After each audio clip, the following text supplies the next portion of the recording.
Not many people dream of something and get to do what they dreamt of. When you're a kid, you hear a lot of people, I want to be a fireman or I want to be whatever, a doctor. For me, it was like, I want to play football. And then you get to do this crazy high level thing that you always dreamt about that, like you said, not many people get to do.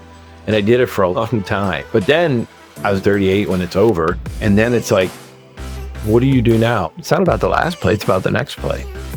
Like that play's over, I can't ever change it. So I have to move on and move to the next play.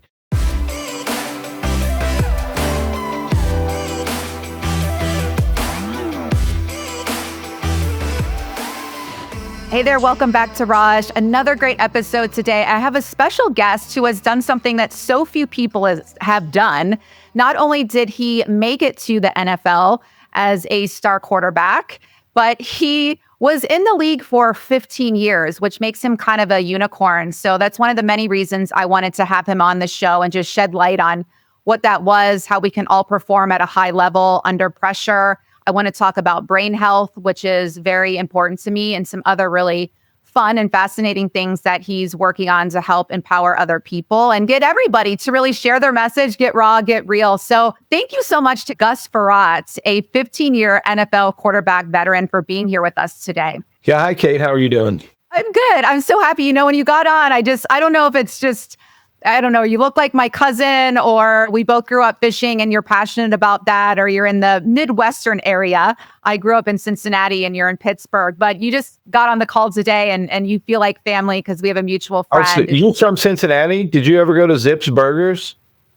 I can't believe you know about Zips. Yeah, I lived in Mount Lookout when I played for the Bengals.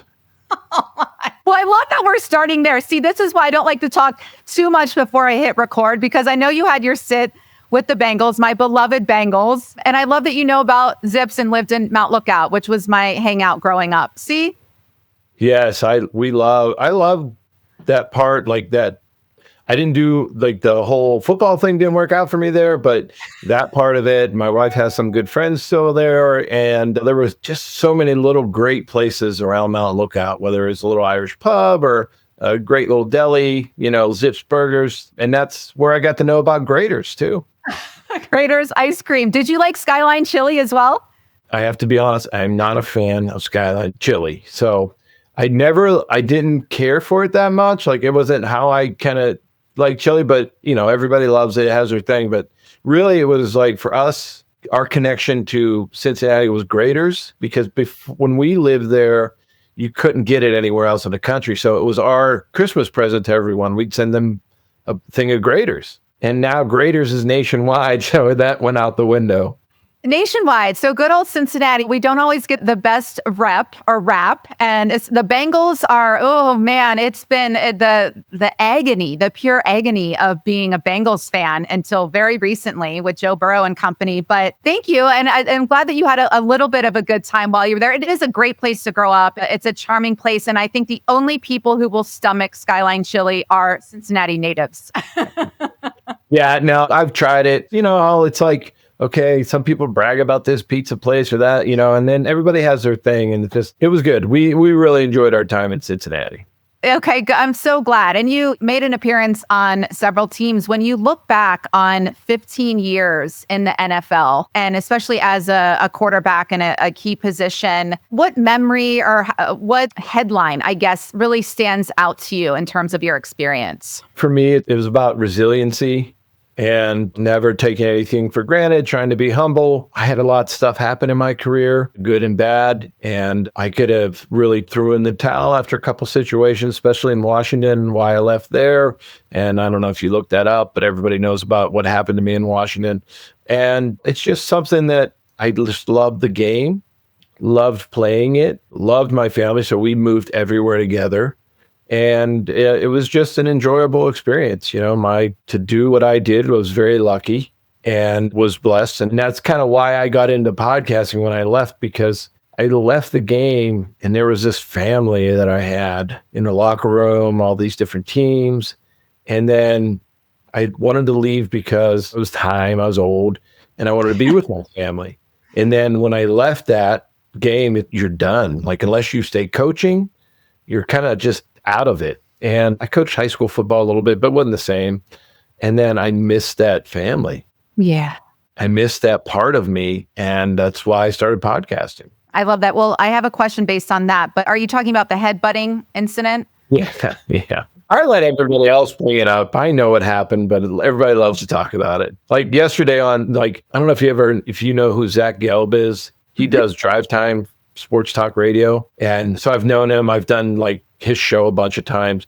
And yesterday I texted him because I said, you forgot about this team or whatever. And then the first thing he mentions on the radio is this guy, and he mentions what happened. And I said, really? That's what you're going to talk about? And sent a smiley face. And he goes, sorry, bud, but whatever. I mean, it is what it is. Everybody deals with situations, and that's what it is. Everybody goes through hard times, and life isn't easy, and you have to battle through some certain times. For me, like when I was done, I've had to go through mental health therapy a bunch, and there were just times that I struggled.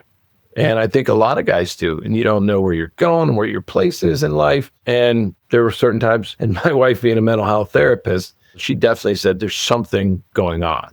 And so that led me to figure it out. I'm so glad that you have her. And, as you talk about your headbutting incident that everyone loves to bring up, and I'd love to ask everybody why, because there's so much more to you than that. But it reminds me of my dear friend, NFL star Plexico Burress, who luckily you did not find yourself in prison for that incident, and something that's unfortunate.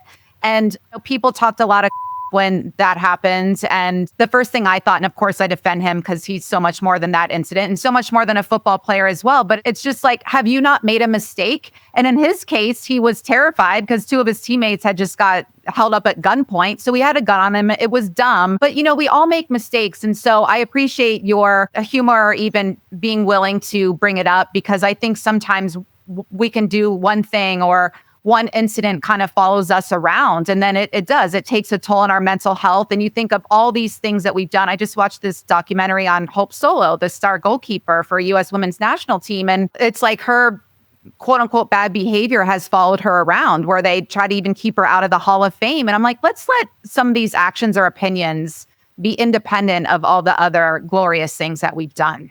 Yeah, you can't change the past. You can only deal with it and live with it. And I try to laugh about it, you know what I mean? And make it, and my wife's helped me through a lot of it. And I've had good family support through all of that. And it is what it is. And people get upset about it. And there are definitely issues that came from that. But, you get past it, and people forget, bring it back. And you're always going to relive certain things from your past. But it's like, oh, well, it is. And you deal with it and you move on. And you see that every day on the news. Different people have different situations and problems. And how do they handle it? How do they deal with it? Sometimes it's very hard. Sometimes it's a lot easier. And you try to help them any way you can.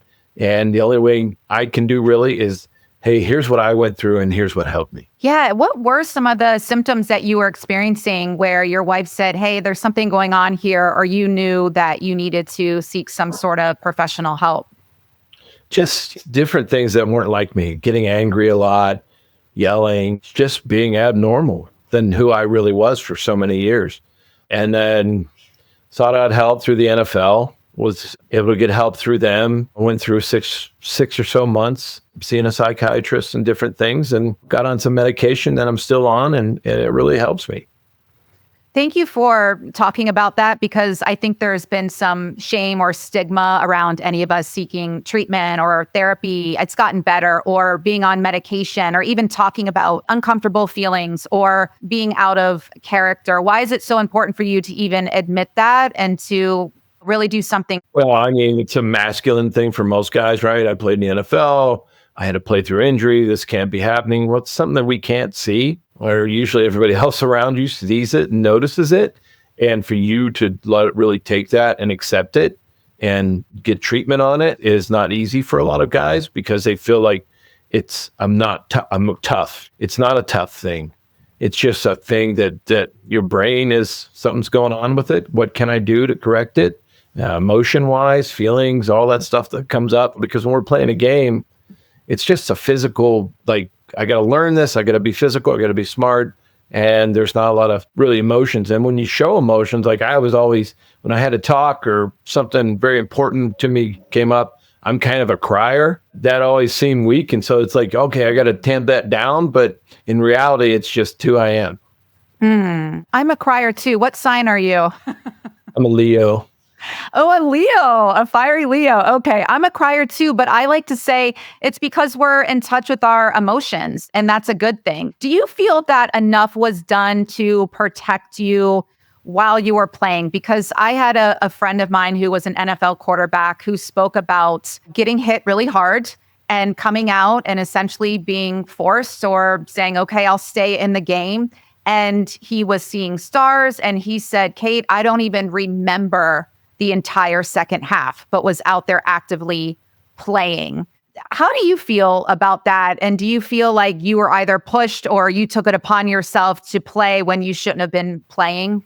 Well, I feel like if you ask them, would you do it all over again? Most 99.9% of the guys would say yes, right? And it just was always something for me that I knew there were certain risks, and I'd been in that situation. But I think with the NFL, they knew they had to get people to play, right? That's what brought the people in the stands and their stars, and you had to be tough and work through things. But I think they've kind of come along with all this, right? We've seen, them being sued by former players about brain health and different things, concussion injuries. And I think they've had to take it and understand the learning curve, and they've been through it, and now things are totally different, right? If you get knocked out at all, you're out of the game. If you have certain signs and symptoms, you're out of the game. If the camera guys, or they say New York, sees it, they can pull you out of the game, the referee. So there are different things that they learn from. But, if you go way back and you talk to the guys that played before me, they had certain things that they didn't have, and then we had, right? And I can remember when I first came in the league, just for an example, we didn't have chiropractic work. There was the NFL was like, no, you can't have that. You're not allowed to do that. And then I all slowly changed because it was about how do we take care of our bodies and protect ourselves. And there's guys believe in different things. And so I think the NFL has been good about saying, okay, we can accept all this and we have to take responsibility for certain things. If that's our product and they get hurt, then we have to take care of them. So I think they've learned a lot, and it's just changed drastically over the years. Do you like that? Do you think they're doing enough? I think everybody can always do more, right? It's a multi-billion-dollar company, and when you see people that have played the game that are struggling and, that they made tons of money off of these guys and they can't even walk or they have other issues, they have implemented different plans, yes, through our unions to be able to help certain guys. But for me, it's always okay, some guys barely made anything, right? It's like you look at now, quarterbacks are making $250 million, and there's other guys on the team still making $500,000. It's a big disparity thing. And does everybody get treated the same way? No, but that's kind of how it's always been. Yeah. You brought up something interesting. I like when people talk and I get little downloads, and you were talking about, oh, okay, I played 15 years, I'm old, and I want to be with my family, and you weren't old. And I think of when I was whatever that age would be, later 30s. I was like, gosh, my knees hurt when I go to Pilates, and you're still playing in the NFL. So I bow down to you, Gus. Well done. Bravo. Very impressive. But, when you said that, I thought of another quarterback who, and I say none of this is with any shame or judgment. Everyone has their own journey.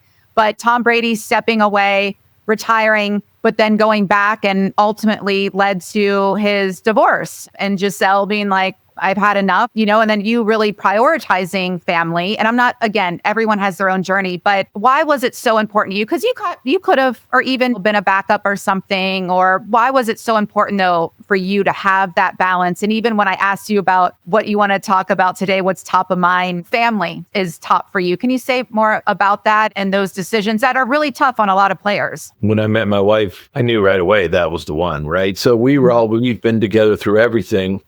And then having our children, I always wanted to be there for them. I'm not saying I was the best dad all the time or whatever, but I just knew that I always wanted to include them and be there with them, because it's really easy when you leave one team and go to the next and your family's still back there to say, oh, I'm just going to commute. And then just things happen. And it's not always, I think guys get caught up in different things. And for me, it was always about wanting to be there for them. And I had two things in my life. I had football, that family, and I had my family, you know what I mean? And they were both very important to me.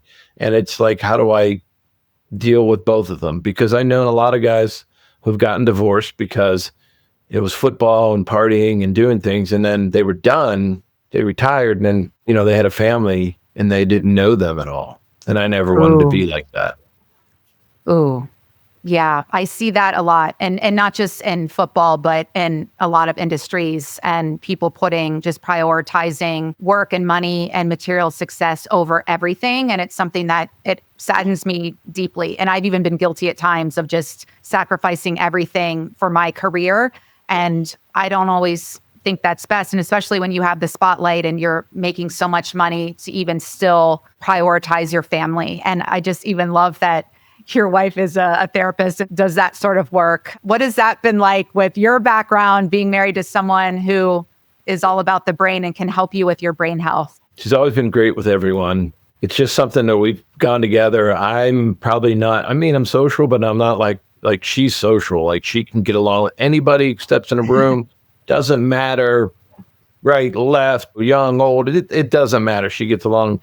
And I think that she always wanted to help because her mom passed away of cancer, and she was like right there. She was originally a nurse for many years, and then she knew that wanted to lead. So when we moved back to Pittsburgh, after I retired, we moved back from St. Louis. She went back and got her master's, and she became an LCSW, and she put all that work in. For years, she was at home, and she raised our children. They wouldn't be who they are without her. And so she wanted to go back and do something. And she's just been figuring it out for quite a few years. And now in the last year, she started her own practice and she has so many clients and she's just been doing an amazing job. And it's no different than anybody else. When you try to figure new things out and you're not right out of college, it feels tough. And it's like, okay, when can I do this? But you learn that, no matter what age you are or what part of life you're in, you can always take a new adventure, take a new job, do something else. And if you put your mind to it and put hard work to it, yeah, you can be successful. Yeah. What has been the secret to success for your marriage? I mean, that's the $1 million question. There's so many divorces. And then there's another large percentage you wish they were divorced, but can't for whatever reason, financial or kids or otherwise. I can hear it and feel it from you. And I can't wait to have Ann on the show as well. But what is that secret where it's still genuine after all these changes and all the moves and all the successes and all the incidences and it's just still working? Well, I'll tell you, it's not easy. And we've gone through couples therapy. We've done a lot because I wasn't communicating. And then my wife's very quick, very animated, and she can come back real fast. And so when I was younger, it felt like, okay, I would say my piece, but we had to learn to communicate with each other. And therapy helped that. You have to step back from your ego and understand what they're going through and vice versa. And so we just done that over the years, and we try to do a lot together, whether it's going hiking or just going for walks, doing different things. And one of the things we've always done is try to eat dinner as a family. You hear that a lot. So many people eat out or doing different things, but we always really tried, no matter what it was, to be together and just sit at the table with our kids. Sometimes they didn't want to have conversations, and that was okay. And even though I was being nosy, I would try to ask some things. And you just learn what the benefits are of, I think, really just listening, and then trying to understand what they're saying. And it's not like an overnight thing. It just takes time.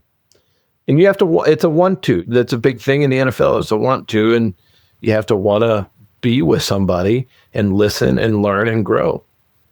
Thank you for that. Because we both talked about communication, and a topic that's important to both of us right now is communication. And I'm blown away by how few grown adults really excel in proper, empowered, kind communication and being able to connect in a meaningful way. And, you brought up earlier, right versus left and everything that's going on politically in an election year. And I've noticed myself, I can tell I've done a lot of healing and I've done a lot of inner growth, because in the past where I would be extremely triggered by something somebody said politically, I find now that it doesn't bother me as much and I'm way more accepting of other people's opinions. And right now, let's say you loved a political candidate that I'm not a fan of, I would be so okay with it. I would not judge you. And in fact, I would like it because it would help me not dislike the candidate so much because, and I'm very neutral with all the candidates right now, that has been a gift in itself. That's been a lot of work where I just am neutral now, and that we can talk about it and even say, well, share with me why you like so-and-so so much, and be able to have a kind conversation about it rather than I'm never talking to you again, or you're all that stuff that you see. It's so violent. What do you think I guess, answer or antidote is to some of this violent communication that's so prevalent in our culture right now? I hate the fact that it's always, they're terrible, they're horrible, they're wrong, they don't know what they're doing. And then when they ask you about yourself, you just deflect. Instead of that person being like empathetic, empathy is such a big thing because so many people, you have no idea what they're going through or what problems they're having in life. And you have to have empathy. And when the most powerful person in the world doesn't have any empathy and everything is divisive and throwing just whatever just to feed a section of the country that just feeds off of that, I don't know, that doesn't make anybody better. Like I'll give you an example. I played for head coaches where we had incredible teams, incredible athletes on this team, and could have gone as far as, the Super Bowl. And I mean, really, we've seen that. And then the head coach would just be divisive, right? Because he'd be very even kill, and he'd be up, he'd be down, and he'd yell at everybody, he'd fire people, he'd yell at players. And it just never worked. Guys couldn't follow that. Some guys didn't care, right? Because they're whatever. But you lose a lot of people in all that stuff. And I think as leadership goes, when you see, that's really why they're running or being in politics, is they're leaders. But what is a leader? I think a leader is somebody who, like I always said, there's 11 people in the huddle. I have to understand and learn about 10 other people, all their backgrounds, where they're from, be empathetic to them. Some may need a pat in the butt. Some may need yelled at sometimes. Some just don't have to say anything to, right? And some just want to scream at me. Right? And you have to be able to understand that, take that, and not be angry. And that's no different than being in a family, in a locker room, or in a country. Yeah. What is something that one of your head coaches said or did that still stands out to you as true, authentic, genuine leadership that was effective and motivating you to do something? Well, I don't know if it always has to be said, but it can just be shown. I'll give you an example. When I was in Washington, I was in a competition. I become the starter. I'm in the huddle. The coach is like, okay, this is your huddle now. You take control. And so I'm in the huddle. Guys are talking. I kick a guy out of the huddle. And the coach goes, oh, no, he needs to stay in because I need him for this play. And so it takes you from being the leader and then just cutting you right out, right? So it's not always what they do. It's the actions they show. And some coaches are like, yeah, don't worry about it. Let's get him the next time, and understanding that I'm going to teach and correct and film. And when we get off the field, because right now, if he yells at somebody during a game, and I've been guilty of this as a coach, if you yell at somebody during a game and you put them out of their game mindset, then they're not going to perform well. And then it just keeps going downhill, right? But you as a coach and as a leader, you have to learn, and I'm guilty as anyone of this, that I have to be very even kill. I have to say, okay, do you understand what happened? Yes. All right. Well, you don't? Okay, let's learn about it. Let's move on to the next play. And Darryl Green, I used to talk to him. He was a Hall of Famer, cornerback, and he got beat by Michael Irvin on a pass play, and he came back, and he's talking, and he's into it. And I'm like, Darryl, how do you do that? Like, how do you, get a touchdown thrown on you, then you come back and your mindset's completely different. And he said, look, it's not about the last play, it's about the next play. Like, that play's over. I can't ever change it. So I have to move on and move to the next play. And if I'm out there on the next play thinking about the last play, I'm not going to be very good. So that always told me, you have to let things go. And it's hard to do. And I think it's something you have to be coached and trained for. And I don't always think that coaches understand that, right? They always want the player to understand that, but then the coaches, it's where it all comes from and starts with. I love that because I'm thinking, wow, you guys have such a strong skill set of letting go quickly because you have to. Your life is even on the line. You could injure yourself if you're still thinking about that last play and you're out there kind of bewildered. I mean, that's actually scary to even think about. So what a skill set. I'm going to start reminding guys, or even in your alumni media network that I want to talk about in a bit. That's such a great reminder for all of you. Wow. Like you got to be present. You got to let it go and move on quickly in seconds. Yeah. And that's not something that's just given, right? That you instinctively know, right? That it's instinctively, okay, I was bad. How do I let all that go? And just, okay, I'm going to dominate this next play. But if I can't dominate, if I'm thinking about the last play, that's our culture, right? How many picks did the guy throw? What did he do wrong? I can't believe he had that penalty. And you know what I mean? And so it's just something that you have to be able to get over, because the media is so out there and it's all over social media and everything now. And then for me, it's like, okay, when you're on the front page of the Washington Post and just every reporter is ripping on you for mistakes you made and you're 23, it's just like, okay, how do I deal with this?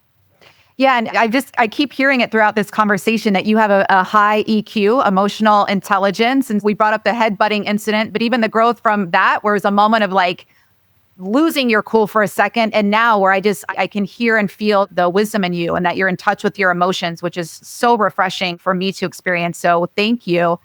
But I just think the NFL could really, all of the leagues could benefit from more EQ training, which I'm passionate about, because you see so many people lose their cool, even off the field, in that moment of just so many things going on socially, racially, politically. The importance of us. I feel like maybe that's another job for you guys, just some other training you can do in your network. I get it, but it's a tough thing to deal with. And a lot of guys have never had to deal with their emotions, right?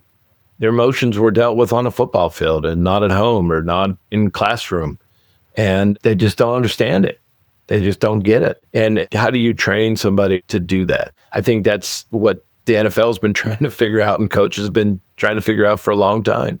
Yeah, $1 million business. Let's create it. There we go. What is something that you have said or done that you saw had a really big impact on your teammates? I don't know. Like, I just always tried to, for me, I've always tried to have fun in the locker room, because we're not in meetings, we're not on the field. And I was always a jokester, prankster. And I never thought like, okay, I got to be serious 24/7. Like, I always felt like, okay, this is our locker room, it's our family. And I like to pull jokes on people and do different things. And for me, it was always a way to get somebody to talk or get to know them. Like, I interviewed Ricky Williams and we played together in Miami. And I used to pick on some of the linemen, right? And Ricky goes, why didn't you ever do that to me? And I said, well, you were always kind of quiet and by yourself and I didn't want to bot. He goes, oh my God, I just wish you would have, because that would have been his thing to get involved in everything. You know what I mean? And like, oh man, I never thought of that. Like, and it's not like malicious, like he tried to be malicious. It's just sometimes people take it the wrong way when you have fun, but I never meant it that way. I always it was just joking around basically. But it's something that I always felt like safe, because I was in the locker room and guys laughed and we brought everybody together. I love that. So did you ever pick on Ricky or talk a little smack to him after that? Yes. No.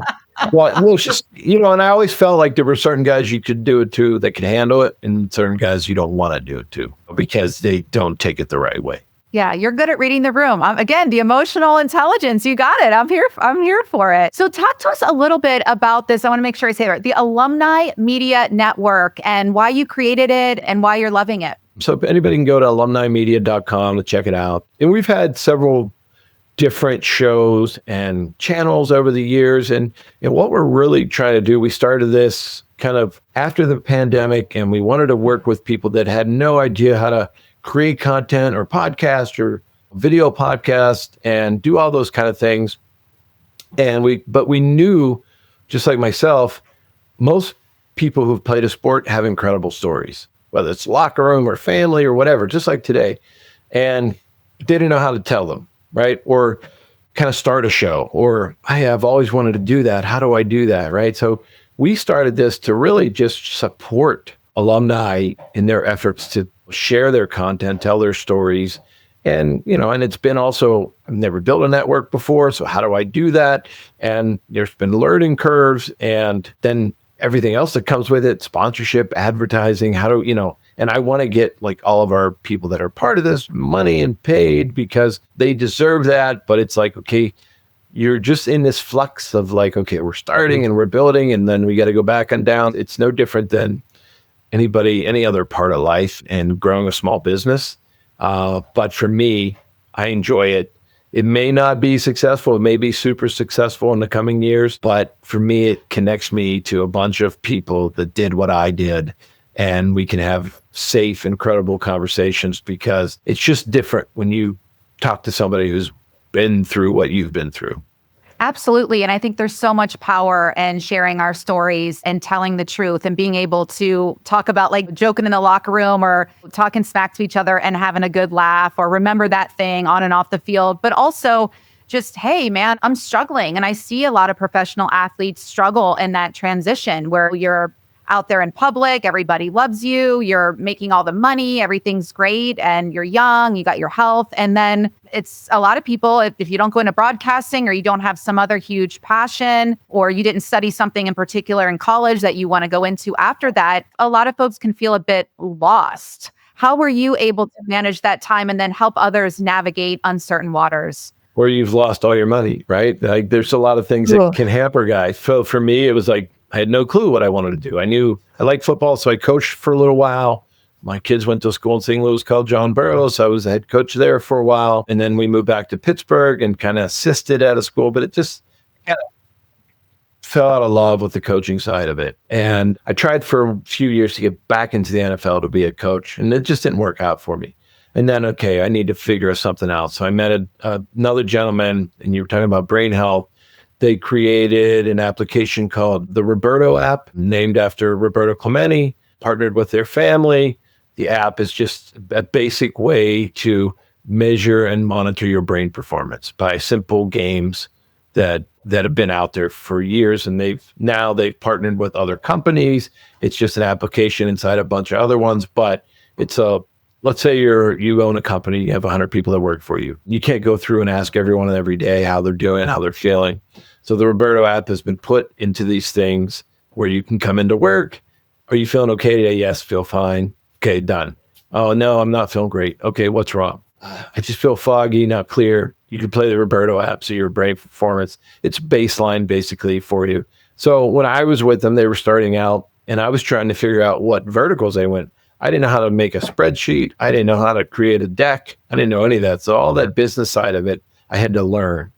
And that's kind of what I figured out afterwards why I was with them, right? To learn a lot of the business side and figure out what, I didn't even know what it meant to be in a certain vertical, right? So we were taking it, is it a sports vertical? Is it a work vertical? All these things. But I've left them and I stayed very close with all of them. And then just trying to figure out after that, the transition, what do I do? What do I want to do? Then, like I said, I figured out that, okay, there's something missing. I didn't know what it was for a long time. And it was that football family.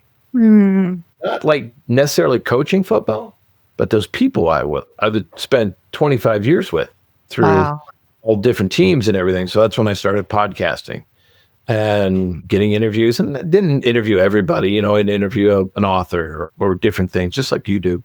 But it kind of didn't know why I was doing all this, but it's also led me to being Alumni Media Network and still working with the guys and girls and trying to figure out, there's so much content out there. What is it? What do people want to see? And then what do people that are alumni of every sport, what do they want to do? And it's trying to put all that together. So it's been fun and exciting. And it's just been a lot of fun and trying to figure it out and nerve-wracking at times. And we've done like internship programs for people, like so they can come in from college and, hey, do you want to put this on your resume? And then we've hired young people to edit. I don't know if you've ever done editing. Like it takes me like, if you have an hour-long show and you want to edit commercials into it and put intros and outros and logos, I tried it one time. I said, that's not for me. That's not my forte. Get somebody else to do those things. You kind of learn where you're good and where you're bad and just keep moving on.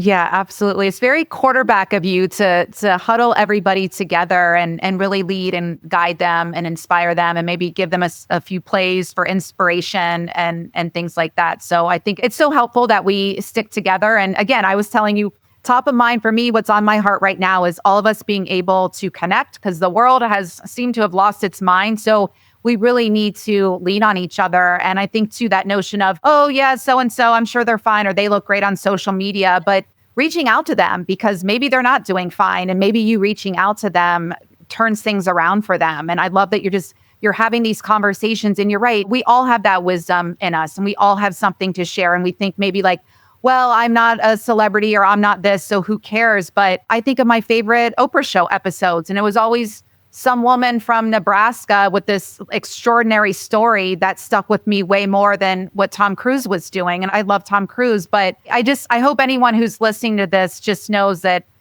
you never know, even if it's changing one life based on something that you've shared from your life to help someone. Yeah, it's been an incredible journey, and I've enjoyed every minute of it. And you just don't know. Sometimes it's really scary. Like, okay, I'm not making any money at this, but I know I want to do this, or I can build this and I can help people.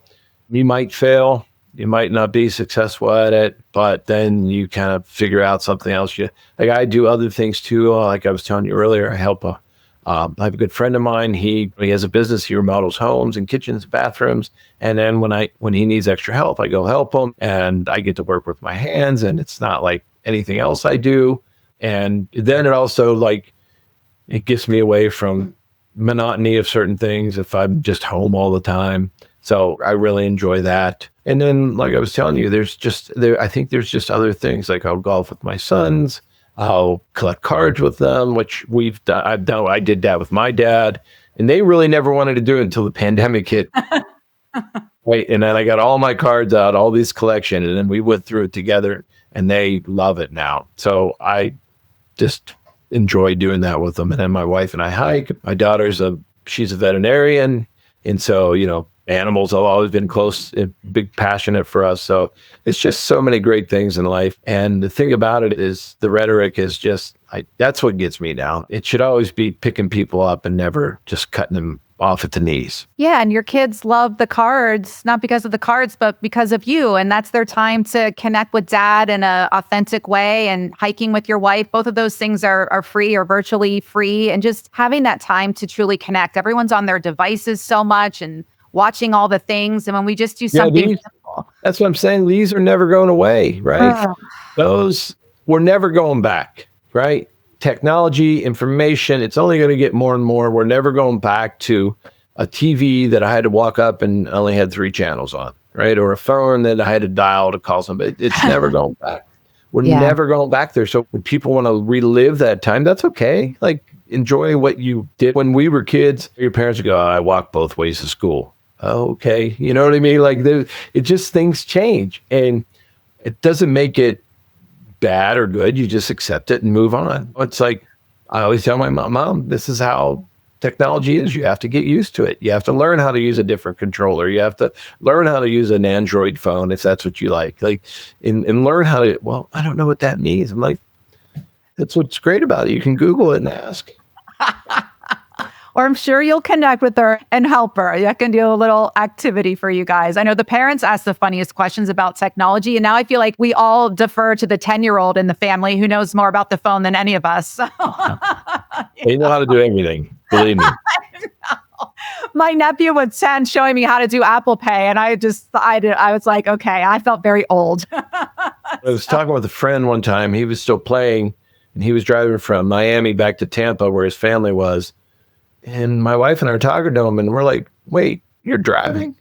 But you're talking about, he goes, yeah, I have a Tesla.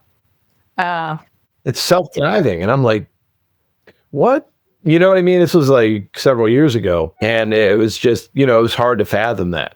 Yeah. We've seen a lot, and I'm grateful. I'm grateful for our generation. I think we're a little bit tougher. I mean, again, I don't want to age myself, but I graduated from college without a cell phone. I got it right after I graduated, but I love that. It's just like, I hope I run into so-and-so on campus, or Friday night, everyone meets at this place, or you leave a message on the answering machine. And I just love those days. I have my 90s on 9 and 80s on 8.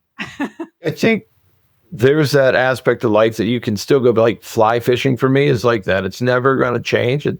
But it's an old kind of tradition, a sport, and it's hard.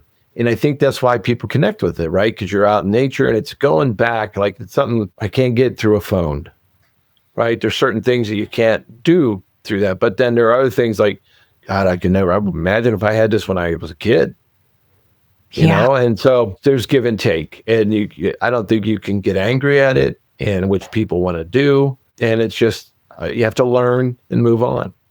It does remind me, though, because I saw your picture with the fish and you fishing, and that brought me back to my childhood, fishing on Lake Michigan with my family and being 3 years old and holding all these walleye by their gills in my hands. It's just like, that was so cool for me. And so then I'm like, okay, I don't have access to that today and I miss my family. But then it's, what can I do to nurture that little girl inside of me? And I think spending more time doing that and acknowledging him or her and taking yourself on the walk or doing something more playful and childlike instead of so much adulting, Gus. It's exhausting. We all need to be a little more playful and do more fly fishing and do the baseball cards. It's the older you get, the more responsibilities are thrown on your plate, Yeah. right? My wife and I just became empty nesters. Our last son just moved out and moved in with his girlfriend.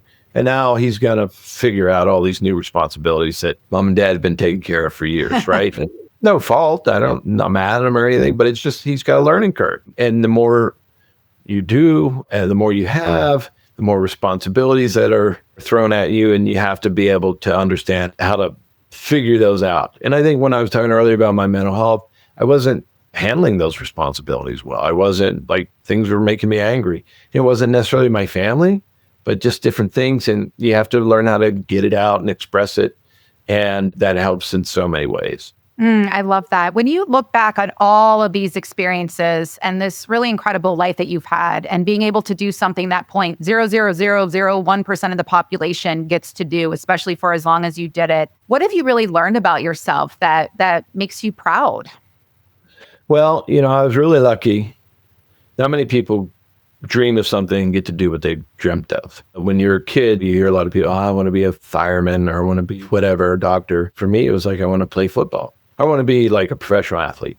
And then it became football because I went to college and played. And then you get to do this crazy high level thing that you always dreamt about that, like you said, not many people get to do. And I did it for a long time. But then I was very young, kind of 38 when it's over. And then it's like, what do you do now? Like, where do I get that excitement, that joy? And I still had my family, right? There's a lot of excitement and joy and all that. Seeing my kids go to high school, college, everything they were doing, seeing my wife go through everything she went through and doing what she's doing now. And then personally, you have to be able to find that joy in your life again, that when you got out and played in front of 80,000 people and what that excitement was. And I think that's why if guys can hang on, they hang on as long as possible. Because I remember calling people that I played before me and said, how did you know when it was time? And they're like, you'll just know. And you do. You just kind of understand when it's time. Something comes your way or the universe throws something at you that says, for me, it was a doctor failing my physical. And it's like, okay, I'm done. Right. Wow. But I got it. Right. I understood it. And then I think just so many things that come at you and you go through a lot of emotional aspects of your life and you have to be able to deal with them. And luckily for me, I just have an amazing wife and super support system that gets me through so much. It's so, again, refreshing for me to hear someone talk about their spouse this way and you're not a newlywed. And so thank you for that. That to me is an even bigger success. Coming up on 30 years. So. That's really impressive. And that is true success for both of you. Thank you so much. Any final thought that you'd like to leave with our listeners? Something that's coming to mind to me, I'd love for you to speak to while you give that is just, I think a lot of people are struggling, whether it is with mental health or finances or feeling good enough or not feeling fulfilled. Any insight you can share? I think people, they get stuck on their phone, even though they're watching a lot or they're seeing a lot. I mean, I'm guilty of it. I watch TikTok and different things, but you can get trapped in that. And then you feel like you're talking to people, but you're not. You're lonely, right? I think you just have to get out. That's why I like going with my friend and going to the workplace with him and being able to just BS with him and talk with him. And then when my wife and I hike, we talk more when we hike than any other time. And it's just getting out. I think that it's finding someone or somehow to have discussions, communication, and connect so that eventually what's really deep down bothering you or an issue you have, you can talk to somebody about it. And when you do get it out instead of always reliving it in your head, I think it just lets you find an answer. That was so beautiful. I'm letting that sit for a second. Thank you. Gus Frerotte, you are such a delightful human. I just want to keep talking to you, but I'm mindful of everybody's schedules and wifey time and babysitting the puppy and dinner time and everything else you have going on. But thank you so much. This was such a fun conversation. Yeah, thank you for having me on, Kate. I really appreciate it. I had a lot of fun. Yeah, it was really great. We'll have to do it again. And thank you so much for being here today. We'll see you next time right here on Raj. Have a great night. Bye, everybody.